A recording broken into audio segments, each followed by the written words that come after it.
السلام عليكم. عادل الرحموني مدير موقع ماتش بريس من المغرب. وليد ركراكي اولا هنيئا لكم على هذا العرض القيم، لان اليوم شفنا بطل العالم ينهار امام المنتخب المغربي اللي قدم عرض، خاصه الشوط الثاني لولا بعض الاخطاء اللي في التغطيه اللي ما كانتش اللي تثبتنا في تسجيل الهدف. اليوم شفنا وليد ركراكي خرج على النمط السابق، انه كان ما كتكونش عنده نسبه امتلاك الكره وكيفوز. اليوم كانت عنده نسبه امتلاك الكره وكانت السيطره مطلقه وكنا قريبين من التسجيل. شنو هو السبب التغيير؟ Non, si j'ai des regrets sur ce match, c'est surtout le début de match. C'est d'avoir encaissé ce but rapidement, qui a donné encore plus de certitude à l'équipe de France pour rester dans son schéma. On avait dit que s'ils nous laisseraient le ballon, on le prendrait. Ils nous l'ont laissé, mais on a fait trop d'erreurs techniques à ce niveau-là pour pouvoir, en tout cas en première mi-temps, leur poser des problèmes. En deuxième mi-temps, on a été un peu plus, on va dire, adroit. On a moins perdu de ballon, on leur a posé des problèmes, on s'est créé beaucoup de situations. Mais on n'a pas été décisif dans les derniers 30 mètres. Malheureusement pour nous, on voulait marquer pour leur mettre le doute. Et après, avec une équipe comme la leur, avec les talents qu'ils ont offensivement, on sait qu'on peut être puni à tout moment. Et c'est ce qui s'est passé sur le deuxième but. Le deuxième but, il nous a un peu cassé les jambes, mais on est resté debout. On a essayé d'aller jusqu'au bout pour marquer ce but qui pouvait nous faire espérer. Mais félicitations à l'équipe de France. Je l'avais dit avant le match que c'était une grande équipe. Avec peu de choses, ils sont capables de gagner. Mais où je suis content, c'est que sur l'impact dans le rythme, malgré les blessés, malgré la fatigue, on nous promettait d'être fatigués, mais les joueurs au moins ils ont donné le maximum.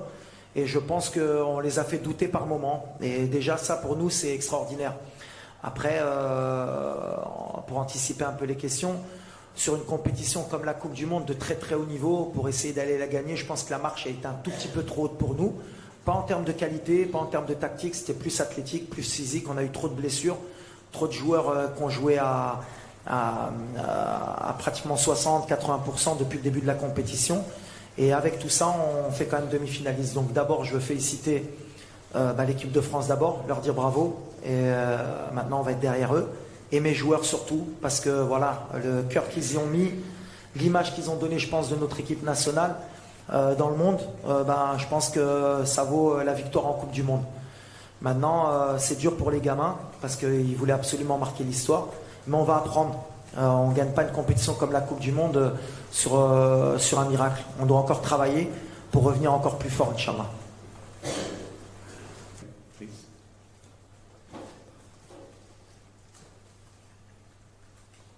Oui, bonjour, Lionel Dangomo du journal de l'équipe. Je voulais savoir ce qui vous a amené à prendre la décision d'aligner Romain Saiss et au départ Naïf Aguerd, et pourquoi est-ce qu'il n'a pas finalement pu tenir sa place, et aussi le choix de passer à une défense à 5. Est-ce que c'était lié aux incertitudes de ces deux joueurs, notamment physiques? Ouais, exactement. Alors, jusqu'à la dernière minute, on a fait le choix. Enfin, on a attendu jusqu'à la dernière minute pour voir si Romain pouvait jouer. C'est quelqu'un qui est très important pour nous dans le système, puis c'est notre capitaine. Et on a essayé jusqu'à l'échauffement. Naïf aussi, il revenait d'une bonne grippe. Et il tenait à être là. Et moi, je tenais à ce qu'il débute parce que c'est quelqu'un qui est très important dans notre défense. Et je pensais que c'était le mieux pour nous de jouer à 3 pour qu'ils aient moins de terrain à couvrir. Et puis aussi parce qu'on a deux latéraux de très haut niveau. Et on voulait créer des problèmes avec Ndembélé et Mbappé, déjà défensivement et aussi offensivement pour les obliger à défendre. Alors, des fois, on prend des risques. On avait travaillé sur 2 jours sur ce système-là. On était plus ou moins bien en place. Après, on a eu beaucoup de déchets. Puis après, la sortie de Romain nous fait repasser à 4. Après, avec surprise, on a été peut-être meilleur à 4 aussi. On avait peut-être plus de repères. Des fois, on fait des coups. Ça me donne raison ou tort, mais j'ai aucun regret par rapport à ça. La sortie de Naïf, elle nous fait plus de mal avant le match parce qu'à la dernière minute, on a été obligé de changer. Et donc, Dari a été obligé de rentrer. Et tous ces petits détails ont fait en sorte que peut-être on n'est pas bien rentré dans le match. Mais on va apprendre, moi le premier. Mais je pense qu'à 5, on aurait pu leur poser encore plus de problèmes si on avait tout le monde au top. Mais la sortie de Romain nous fait mal, mais en même temps, après en deuxième mi-temps, on a été bien dans notre système. Mais pas de regret. C'est l'idée, c'était d'aussi soulager Romain dans l'axe pour qu'il n'ait pas trop de courses à faire. Play the third place match, the bronze medal match now.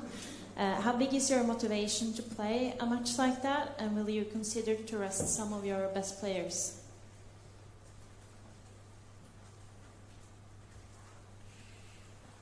Oui, c'est une finale, une petite finale. Ça va être difficile pour nous, surtout mentalement.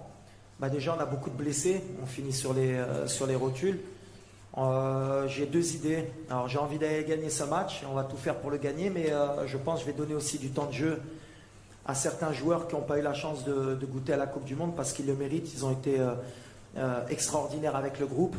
Donc voilà, on va essayer de faire un mix pour essayer d'avoir une très bonne équipe sur le terrain, d'essayer de gagner la 3e place et d'être performant. Mais aujourd'hui, on va essayer d'abord de récupérer parce qu'on a perdu et que c'est toujours difficile après une défaite de se projeter. Donc déjà, on va essayer de récupérer mentalement et on verra samedi qui pourra faire honneur au drapeau marocain pour essayer d'aller chercher la 3e place, Inch'Allah.